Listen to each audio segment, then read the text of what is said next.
When I was still in elementary school, I took in a wandering little girl naming her Little Grace. She gradually grew up from an ugly duckling transforming into a white swan. But as time passed, I realized the deep love in her heart grew ever stronger. I vaguely recall that day I took in Mercy was entirely by chance.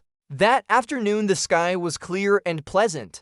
I wandered aimlessly in the park. By chance I saw a small black lump, standing on tiptoes clinging to a trash can rummaging for something. The small black lump wore tattered filthy clothes, a pair of ill-fitting flip-flops on her feet. Her entire body was as thin as a sheet of paper, as if a single gust of wind could knock her over. But she didn't fall right away. In the end, she picked up a rotten apple, about to bring it to her mouth to eat. I shouted loudly to stop her. She startled violently, turned her head, her sparkling eyes looking at me, her bony skeletal hands slightly opened, as if begging me for something. I took a pack of snacks from my bag and gave it to her. She shook her head, refusing. Only when I tossed it to the ground did she eat my snacks. The small black lump followed me from a distance, always keeping a gap between us. I turned back and glared at her, but she wasn't fazed at all. Her messy hair covered half her face. On her dirty face, only her clear eyes stood out, patriotically staring at me. I couldn't bear those pitiful eyes. My heart was too soft. I opened my mouth and asked, "Don't you have a home?" She nodded, then shook her head, leaving me utterly confused. "Then why are you following me?" Her voice was hoarse. Her cracked lips moved slightly. After a long while, she stammered out a few unclear words. "I'm here to work." At the time, I didn't understand. Following me and working, what did that have to do with each other? I just thought maybe she wanted to take me as her big brother. I waved her over. "All right, from now on you're my little sister. I'm your big brother." She nodded blankly. So I grabbed her hand, full of bony joints, and filthy too. Suppressing the unpleasant smell, I led her home. Mrs. Willow, the housekeeper, saw her, exclaimed in shock, asked me who this little girl was. I held her hand. "She's my little sister," the small black lump stammered after me. "I know how to work. It's just an extra pair of chopsticks." And so the small black lump temporarily stayed at my house. I took her to bathe, generously let her wear my clothes. After washing, she was much cleaner, though her skin was still sickly yellow. The clothes were a bit too big. Her long hair still covered half her face. Her scarred hands tightly gripped the hem of her shirt. Her eyes clearly showed timidity. I scratched my arm, then my head, thought for a bit, then shared the snacks in the living room with her. Such a small person, but she ate so fast. That dinner, she devoured 3 big bowls of rice in one go. Mrs. Willow was stunned. "So small, yet eats so heartily. What's your name, little one?" "My name is Beckon." I didn't understand because what kind of name was that? "Don't you have a brother at home?" Mrs. Willow glanced at me, then looked at her with pity. "So you're a girl. Where's your family?" "My parents had a son, so they didn't need me anymore." Mrs. Willow pulled her aside, asking all sorts of questions, probing until she nearly knew her entire family registry. Finally, she took me into a room, lowered her voice, and asked, "Young master, her situation seems genuine. She's very pitiful. Shall we keep her? If not, I can take her to an orphanage. Riding a horse doesn't require begging." I was still pondering what had happened. She was a girl, but shouldn't girls be princesses? Shouldn't they be beautiful? "Young master, this world has many ordinary people. Princesses and princes aren't that common." I nodded blankly as if I understood, but the small black lump was already outside the door. Before I could answer, she dropped to her knees, looking as if she was about to kowtow. I panicked, not knowing what to do. "It's not that we won't keep you." "Well, keep you, well, keep you." I rushed forward to help her up, but she was stubborn, refusing to move. Frustrated, I knelt down and kowtowed back. Mrs. Willow pulled us both up, flustered, shouting, "Oh heavens, what are you two little ancestors doing?" We couldn't find any information on the small black lump. When registering her, we gave her a new name, Mercy. Mercy was very diligent. She fought to do all the housework. Washing, cleaning, she took it all. She even knew how to knit, busy from morning till night. Even oxen and horses would admit they were lazier. With her working like this, Mrs. Willow was out of a job after thinking it over. She decided to let Mercy go to school. Private schools cost a lot, but my family had plenty of money. Paying her tuition was no issue. I covered all her food, lodging, and travel. Anything delicious I shared with her. After school, she loved holding the snacks I gave her, following me foolishly. I went wherever and Mercy followed. Her face was thin and small, her eyes big and round, her hands and arms covered in scars. She always used her hair to cover half her face. Her eyes always looked around in panic. At first, even the sound of a car horn was enough to make her jump. Only when she was with me did she feel less afraid. Mercy didn't like talking. She clung tightly to the stuffed bunny I gave her. I teased her. She looked at me with innocent, silly eyes.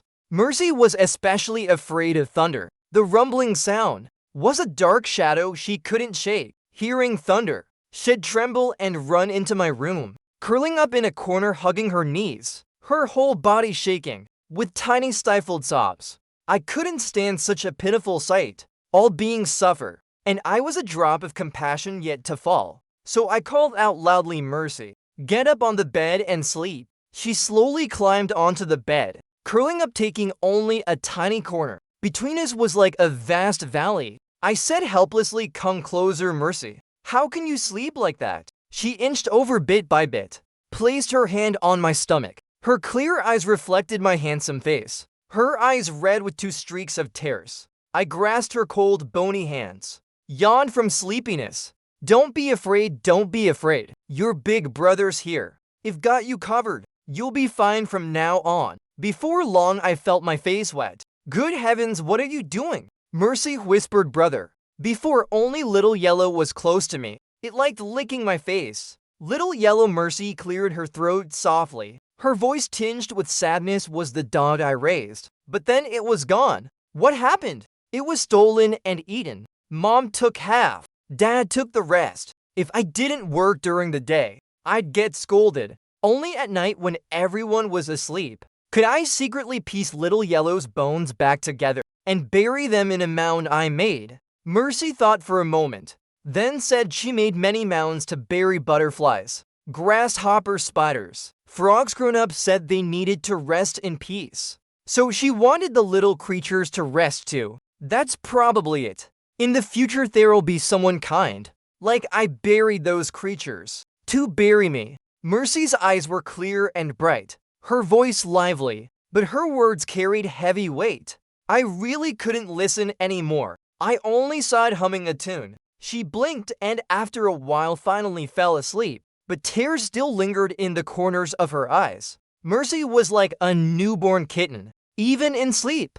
She clung tightly to my arm for security. Heavens, I couldn't sleep that night. My nosy mouth kept asking questions. Now look, I was touched and couldn't sleep. Out of pity and empathy for Mercy, I gave her more attention. Anything delicious, I bought it all for her. I didn't know how to comfort people. When she was sad, I bought her food. Sometimes I'd hold her as she slept. Mercy at home would stare at me with her big eyes, doing nothing, just staring. I didn't know what she was looking at.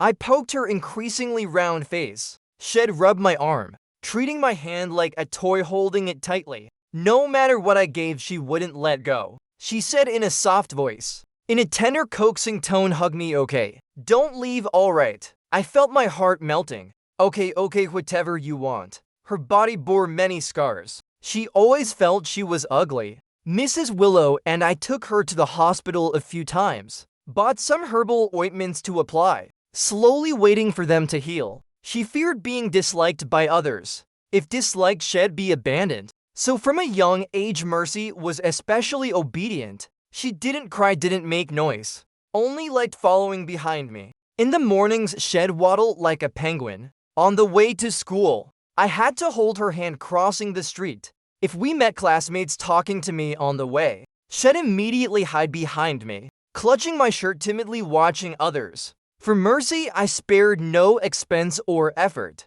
Whatever she wanted, I gave. If I didn't have it, I found a way to get it. I was truly a good brother. Plenty of food, toys, and snacks galore. Eat, sleep, eat, surely grow tall. The results were clear. Mercy gradually became lively, her face fair and clean, chubby like a princess. At school she got along with friends, no longer afraid of others. Her grades soared, but I still thought she was silly. If not silly, why keep following me? That bad habit never changed. Mornings my face was still covered in drool, wet and sticky on my hands, giving me goosebumps. Mercy, are you an idiot? Making my face drool covered all day. What do you even want? Are you listening? Mercy, stop messing around. In suffocating, stop licking randomly. It took so much effort to push her away. Then Mercy sat on the chair, eyes teary, looking at me. At that moment, I felt like a heartless cat. Mercy, what are you looking at? I stood up, putting on my jacket. Her eyes darted around. Then she choked out, brother. The kids in class say, I'm your little wife. Nonsense, open your eyes. Those loudmouths are always exaggerating. It's all made up, isn't it? I asked Mercy, do you think I'd do that? She fidgeted with her fingers nervously, head down. Her eyes glanced upward. You. What the heck, you fool? Don't overthink things that aren't true. Remember, you are you, not anyone's appendage. Got it? I stepped forward to pat her head. Mercy instinctively ducked. Realizing it was me, she sat up straight. I could only pat her shoulder. Tomorrow I'll have Mrs. Willow talk to the teacher. Well, deal with those rumor spreaders. If they're so tough, let them fight tigers in the mountains. Bullying a girl, what's that about? Mercy didn't speak, just smiled foolishly at me. Two dimples faintly appeared. Her small mouth curved up, quite cute. After Mercy entered middle school, it was like she woke up, no longer as silly as before. She was a year older than me, but started school later. So we took the high school entrance exam together. I didn't go to a private school. With my mediocre grades, I got into a public one. Mercy studied exceptionally well. She got into the top specialized school. Compared to her, I was like a useless machine. In high school, she gradually matured. Her delicate face bore a youthful beauty. Her personality became much more composed. They say girls change at 18. The little girl who once clutched a doll, following me everywhere, had become a graceful young woman. But Mercy still feared thunder. The sound was her nemesis. Still as terrifying as before. Even grown, it was the same. Because of this, I didn't let her stay in the dorms. Her room was across from mine. I rarely locked my door, so she could run over during storms. At night, as I slept hazily, she'd sneak in. No thunder, she'd say she feared the dark. When there was thunder, no need to explain. Every time I told her to leave, her teary eyes begged me not to send her away, saying she was very good. In the end, I softened, couldn't bear to chase her out. As a result, that night, sleeping soundly, I suddenly felt something soft in the blankets, a faint scent of body wash. Something seemed to stir. My face was wet and itchy, twitching uncontrollably. Furious in my dream, I shouted, "What are you doing? What are you doing? Can I sleep or not?" It startled her, making her yelp. After a long pause, she said, "Of course I'm sleeping." Mercy's voice was as soft as a mosquito's hum, but thankfully it didn't cause a big scene. After that, it happened a few more times, like she was testing my limits. I was so annoyed I couldn't stand it. Immediately locked the door. The next night, Mercy knocked, crying that she was scared of the dark, shouting endlessly, her voice terrifyingly loud. The neighbors probably thought I'd done something despicable. Living together for years, she knew I wouldn't lay a hand on her. At most, a light tap on her hand. Now grown, Mercy feared nothing. As soon as I opened the door, she stopped crying and slipped right in. Impossible to stop, I struggled to resist. Scolded her, but with Mercy it was useless. She was still the same. One look and she knew how to handle me. Even more exaggerated, she fought back, leaving me flustered. I was completely no match for her, and she wasn't satisfied yet. Wanted me to make faces for her. You steal my spot, my pillow. Make me sing lullabies, and that's not enough. Now I have to amuse you too. Good heavens, just roll over. Her elite school was right next to my public one, close to home, about a kilometer away. But she got out half an hour later, so I always waited at her school gate. Really no other way. If I didn't wait, she'd scream at home. Her shouting made my head explode. Her voice was clear and pleasant, but when she screamed it was like a banshee. Her yells drowned out everything. Outside she was cool and composed. From a distance she looked poised. I heard many confessed their love to her at school, but she didn't accept anyone. Someone slipped a love letter into her bag, so when she accidentally pulled it out, our eyes met. Both of us looked shocked. I was stunned because kids these days don't hide early love from family anymore. So bold, like a snail standing out. The ancients said it well, the eldest brother is like a father, though I wasn't her real brother, nor even proper family. After years of bond, I was more than half a father to her. Now my little girl was about to be swept away by some blonde punk. Who wouldn't be upset? That blonde kid seducing my girl, carrying a burden no one knows about. Wait, I can explain. Mercy was very sharp, covered my mouth before speaking. Some sneaky jerk slipped it into my bag. I didn't accept it. I pulled her hand away. I believe you. Open it, let's see what it says. No way, Cloud Ink, it wasn't written for you. Why should you see it? I glared, pretending to be angry. Talking to your dad like that. Pretend it's for me. No one writes to me anyway. Hand it over quick or no dinner tonight. Mercy put her hands on her hips. Face full of defiance. Roll over now, you're my dad. Always meddling in others' business. Pretending it's for you. Cloud Ink, you clown, what else? If you don't feed me, I'll scream you to death tonight. Mercy spoke and tore the letter, tossing it into the trash. I waved my hands repeatedly. What a waste. Why'd you destroy it? Shaking my head, this girl had no manners. She immediately acted like a tyrant, grabbing my arm, making me wince in pain, always teasing me. What, no one's confessed to you? I shook my head and waved, not saying, ow, ow, ow, that hurts. Stop pinching, I was wrong. Good heavens, no one at all. At that her eyes gleamed with barely hidden joy. No one's perfect. With your lousy grades, instead of improving, you'll just sit at home after college exams.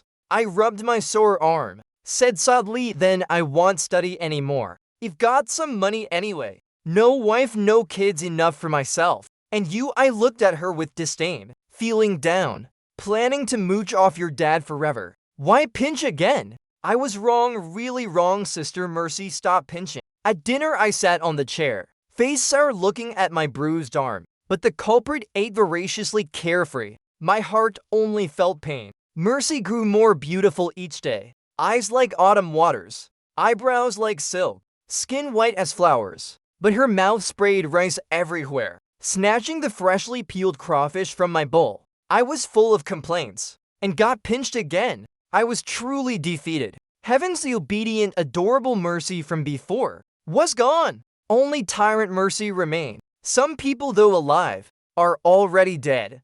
Dead from frustration. My grades were terrible. Senior year even worse.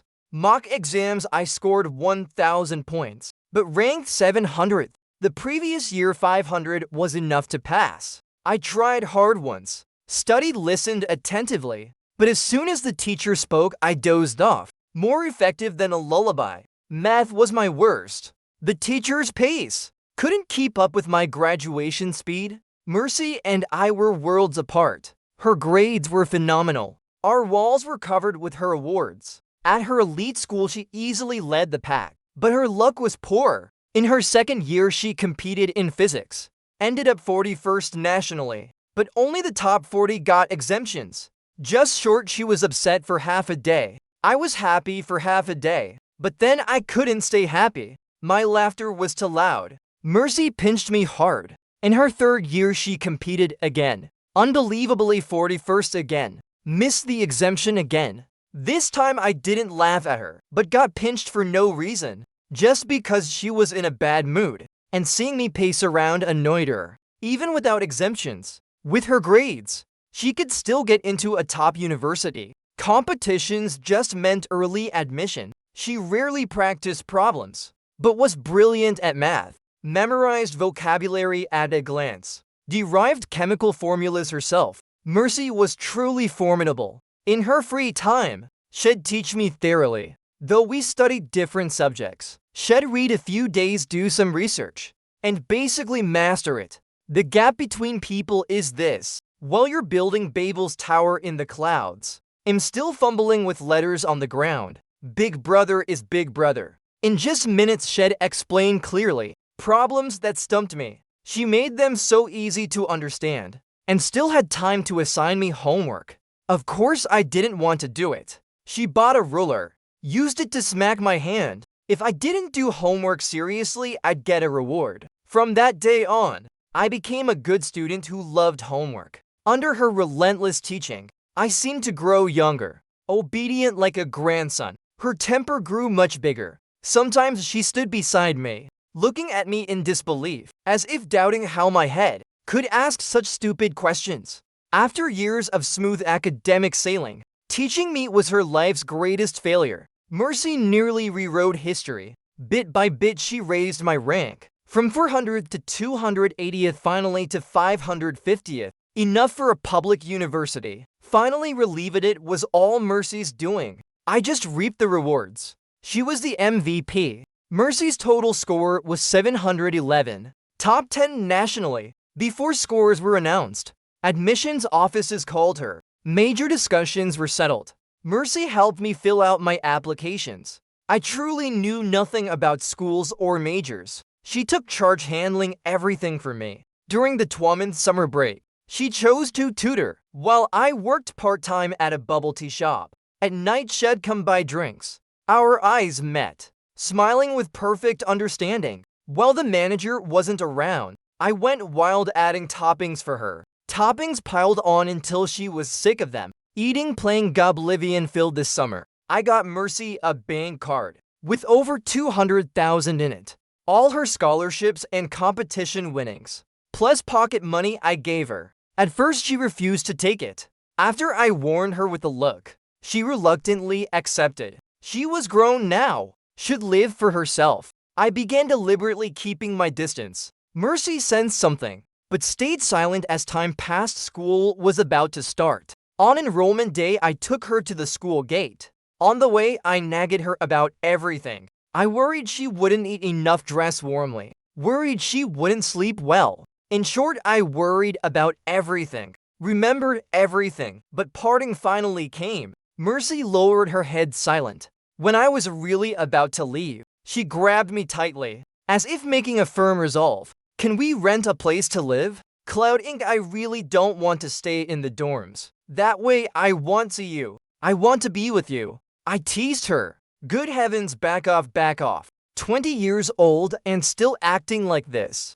What when you get married? Do I have to live with you too? Fine, eh? If something comes up, contact me. My school's near yours, what's there to fear? I comforted her, patting her head, forcibly pried her hands off. Mercy wanted to say more, but I cut her off. I'm going, well, meet during break. I waved to Mercy. She stood silently waiting for me to get in the car. Mercy still stood there dazed, her hair fluttering in the wind, her expression weary, like an abandoned child. When I saw a volunteer help her with her luggage, I finally drove off relieved. Back at the dorm, I unpacked my things, then lay on the bed. My phone kept buzzing with messages. I opened it. Mercy had sent them. Looking at 99 messages, I stared for a long time. Finally replied with one word, yeah. Good night. Then the phone buzzed again. I didn't look, set the phone aside and went to sleep. My mood was heavy. I thought for a long time, but it only turned into a sigh. That night I slept late and restlessly. In a haze, I saw many dreams, all connected, unforgettable images. I dreamed of my father and mother. In the dream, they argued fiercely, endlessly blaming each other's faults. Both had cheated. I stood in the middle, a burden they avoided like a plague, a loveless marriage between two families. I wasn't born from love's crystallization, but from the fruit of profit. The court gave me to my father, but my stepmother treated me horribly. From the start, she cruelly said, you beast. No father's love, no mother's care. You should have been drowned at birth. No, drowning would mean jail. Better to hang yourself with a rope. How nice, I thought, if I endured, I could earn my father's love. But I waited 2 years, only to get a new sibling from my stepmother, and unrestrained curses. I wanted to find my mother, but she had a new life, holding a newborn in her arms. My mother and father were the same. Only when facing their beloved child did they show a happy smile. That smile was never for me. When my mother saw me, she immediately frowned, warned me not to bully her child. I nodded dully, like a filthy rat in the gutter, greedily stealing others' happiness. My mother said to me, clouding, "I'm sorry, but you're surplus. I can't give you a mother's love. I don't like you. Have you seen enough? Get out. I'll send money each month. Go find your father. Don't bother me anymore." In a daze, I returned to my father's house. That night, I had a high fever that wouldn't break. Feverish for 2 days and a night nearly in shock. Fearing trouble, they took me to the hospital. I stayed for days before I could walk again. Those for days no one visited, because I was the surplus one. From this, I suddenly understood, suddenly awakened. If that's how it was, I did demand money. They were people of face, most afraid of dirty secrets exposed. In the eyes of great families, face was paramount. I kept making a fuss, made a fuss endlessly. After a long time, I got $4 million in savings and a downtown villa. With that, my future was secure. But the price was losing my family. No contact thereafter. I used that money to live and study. Hired Mrs. Willow as a housekeeper at the company. Now I was raising Mercy too. When I first met Mercy, it wasn't just pity. I saw my own shadow in her. Helping her was helping myself. But I was luckier than her. I could demand money live well. As Mercy grew, she became more outstanding, while I remained ordinary and mediocre. I knew my own qualities. A rat my whole life, seeing only the filthy water in the gutter. But a rabbit is different. It can run freely across fields. This place held no fairy tales. In the future, should stand higher. Should surely see me as a burden, abandoned so many times. I didn't dare gamble again. I didn't want to be a filthy rat. Didn't want others controlling me. My fate was mine to decide, not the heavens. The world was vast. I wanted to crawl out and try. So love, forget it. I didn't even understand what love was. How could I promise it to anyone? In a haze, I saw Mrs. Willow. Her life was full of hardship too, but she was a country woman, a single mother, raising her daughter with all her strength. Then coming to the city as a housekeeper, saving some money for her daughter. Her daughter married in the city, gave birth to a boy. Mrs. Willow planned to retire to care for her grandson, but she worried about us. So she stayed until we finished college exams, then officially retired as a housekeeper. In her spare time, she'd show me pictures of her grandson, talking with a radiant smile. She said country folk like me have nothing grand. I didn't earn much money, but I still live happily. A lifetime. By 50 or 60, you still want family around. Even if life is hard outside, home has people calling you grandma. Heavens, that's a life worth living. I gave a red envelope for her grandson.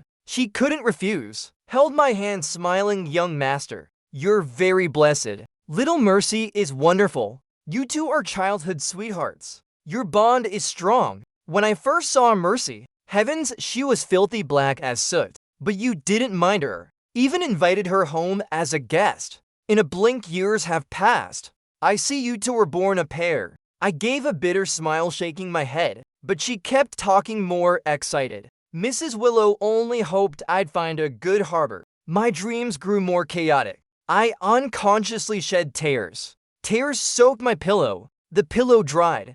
Dry pillow cowl tears flow backward. Tears like the past could never return. The past couldn't come back. Like twinkling stars flashing through my mind. Twinkling, twinkling, we grew up strangely. Only when grown did we understand. Fairy tales were all lies. How could a princess care for a tattered beast? Under the crown, how could a cinder girl fit? All were deceptions. I deliberately grew cold toward Mercy. At first, Mercy, from waking up to school to meals, talked to me. Gradually, she noticed she spoke much, but got only curt replies. She realized something. Her messages dwindled. Until one Friday night, she sent an emoji, then cautiously asked, clouding, "Are you in love?" Seeing the message, I decided to extinguish her hopes. Instead of dragging it out, better to cut it off fast. After a long pause, she replied, "About to love." Yeah, if got someone in mind. From then she stopped talking to me.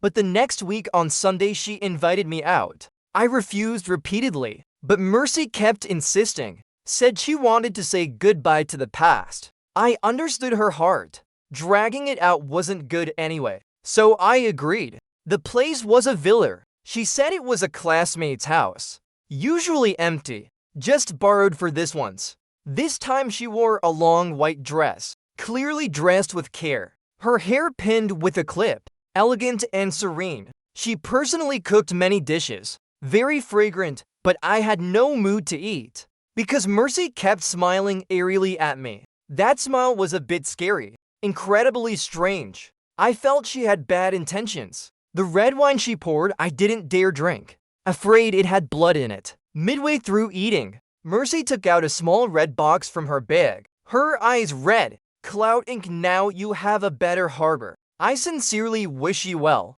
Now am ready to accept his proposal and wear the diamond ring he bought. Mercy opened the box. Inside it was clearly a pair of silver rings. I was silent for a long time. My voice hoarse, I said, "That's great. Really great." Really, Mercy pressed again, her voice firm, staring straight at me, as if confirming my words. I didn't dare meet her eyes. Lowered my head like a mourning dog. Really, Cloud Ink. Then thank you for caring for me all these years. It's a pity our fate was only enough to meet. Not enough to stay together. She raised her glass of red wine to me. Reluctantly, I raised mine and drank it dry. She looked heartbroken, then walked near the villa's door, head down, wiping tears. Her sobs grew louder. I stayed silent, not knowing what to say, staring blankly at the table. Soon my lower abdomen burned. My vision started to waver. Mercy before me became two. So hot, what did you give me to drink? I tried to stand, stumbled, nearly fell, clung to the chair panting. She suddenly turned back, her eyes red, her expression shocked too. Then she calmed down, slowly walking over. What's happening? I don't know what's going on. Mercy's voice was full of worrying, with a hint of a crying tone. Her soft parts seemed to brush against me. I swallowed hard, tried to push her away, but couldn't escape. Pointed at the red wine glass. There's something in that wine. It was a gift from a classmate. I don't know what happened. Cloud Ink, are you okay? Her hands gripped mine tightly, trapping me against her chest. Her worried voice sounded in my ear. Her hot breath brushed my ear. I felt I was about to explode. Mercy, quick, go to the living room and find an antidote. Mercy let go immediately, searching the living room. Before I could breathe easy, she pulled out so many things from the cabinet. 4 black electric batons. Then a third. A fourth. He collapsed. Good heavens, what are these? Buying in bulk to sell. She didn't look up. Anti-wolf batons. I was already uncomfortable, my face contorted. Now my heart sank. I cautiously asked Mercy, why not check the kitchen? She didn't speak. Silently went to the kitchen. Seeing her go in, I stumbled toward the door. Struggled to reach it, but the door wouldn't open. Great, now my heart was truly dead. I slumped against the door, finally slid to the floor. Mercy had come out long ago, 5 or 6 steps away. One hand covering her mouth, one hand holding an anti-wolf baton. Her eyes full of helplessness. The door won't open. This house's door often breaks. I told my friend to fix it, but he was too lazy. Now what do we do? Cloud Ink, we're stuck here. I understood her words. Disappointed, I gave up struggling to beg her forgiveness. And for myself, I had to tell the truth. Mercy, I'm sorry. Saying I had a girlfriend was a lie. From childhood, I've been worthless. Studying needs someone to push me. I eat eagerly, but I am lazy. Over 20 and still useless. Living in a haze day by day. I feel I'm truly too pathetic. I always felt I wasn't worthy of being with you. I'm sorry I didn't have the courage to accept your love. I'm just a coward. I poured out my true feelings. My heart burning and aching. A torment of ice and fire. Mercy grew serious. Then slowly walked over. Knelt on the ground, hugging me tightly. Her voice trembling, no. Cloud Ink, rich or poor. Diligent or lazy. In my eyes, you're still you. You don't need to prove anything to anyone. No one has the right to make you prove yourself. Those high and mighty successes. In my eyes, they're no different from ordinary people. All are strangers.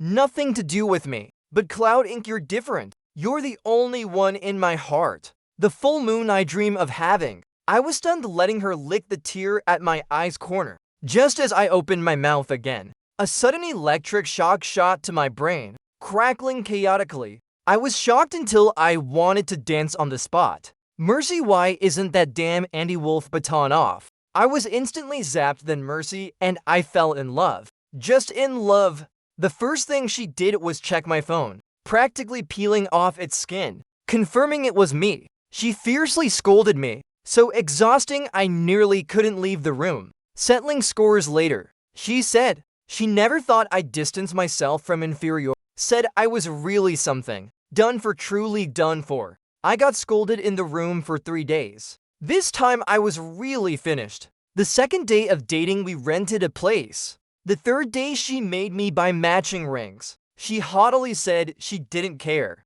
Just testing me. But she was so nervous she trembled, deliberately spreading her fingers to make the ring easier to wear. The silver rings in the box before, she borrowed from a classmate, just to trick me. The days after were simple and sweet, rarely argued. Even if we did, we quickly made up. In love, how could we let the other stay sad? Everything else was good. Just my back was very tired. At night, she'd toss her head toward the room. Really wanted to die. Later in our second year of dating, she dropped out to start a business. I feared she'd struggle, so I dropped out too. Not easy. Before dawn, we'd find office spaces, seek funding, find staff, attract cliency. Wasn't good at company stuff. No knack for business. Just followed her doing odd jobs. Every day. Busy till midnight spreading blankets on the floor. I'd pull her to sleep. She loved sleeping beside me. I let her sleep on my stomach. I was thin, only my belly had some meat. To make her more comfortable. Even in deep sleep, she wasn't calm, whimpering like a soft rabbit. We persisted over half a year. Finally saw some progress. During that time, I poured in millions of my wife's capital, nearly all my wealth. Thinking about it hurt. But a few kisses from Mercy and I was fine. Fine as long as she was happy. Money, even if abundant, was useless. Living hoarding wealth. You can't take it to the grave. No meaning at all. The first half year we laid the foundation. The next half we suddenly took off. Profits from tens of thousands to hundreds of thousands. Second year up to millions. Mercy, not yet graduated, became a wealthy boss. I benefited by association. Became the boss boyfriend. She gave me half the shares. I didn't want them but had to accept. The wife's capital was invested. Meant to marry her. Using her money to marry felt odd. Mercy scolded me for that. Truly, the first was defeated. I sat in the hall recalling bit by bit. After graduation, I proposed to her. Then got our marriage certificate. My whole life I won't forget. The moment I put the ring on her finger, Mercy instantly became a tearful mess. She was a strong girl. Never cried from hardship. Never cried from an unfortunate fate. Never cried from entrepreneurial struggles. In that moment of happiness, she finally cried from joy. All past pain dissolved in her tears. She shed her last drop of sad tears. Shed sweet tears of happiness. I was too shy to cry. Fine, my eyes just stung. Life went on. Gradually, we had our own wedding home, a dazzling wedding dress, and the fruit of our love. Slowly, our children grew. We slowly aged. Time erased many things, but never erased our steadfast love. Even nearing the end of our days, she still held my hand tightly, fearing I'd leave for even a second. In my eyes, she was forever the girl who never grew up. Though years left marks on her face, though time stripped her beautiful clothes, though she aged until she babbled like a child unclearly. What did it matter? She still loved lying in my arms. I closed my eyes listening to her love. She intertwined her fingers with mine under gentle sunlight, with a shy but blissful smile, walking to the end of life. So the first pretended to muse, saying to my granddaughter, deep in my memories, the wedding photo never fades, shall always shine. My child, never let glamour or inferiority cloud your eyes. With your grandpa's blessings. Go taste sweet love. Alright, don't let that blonde punk fool you. Thanks, siblings.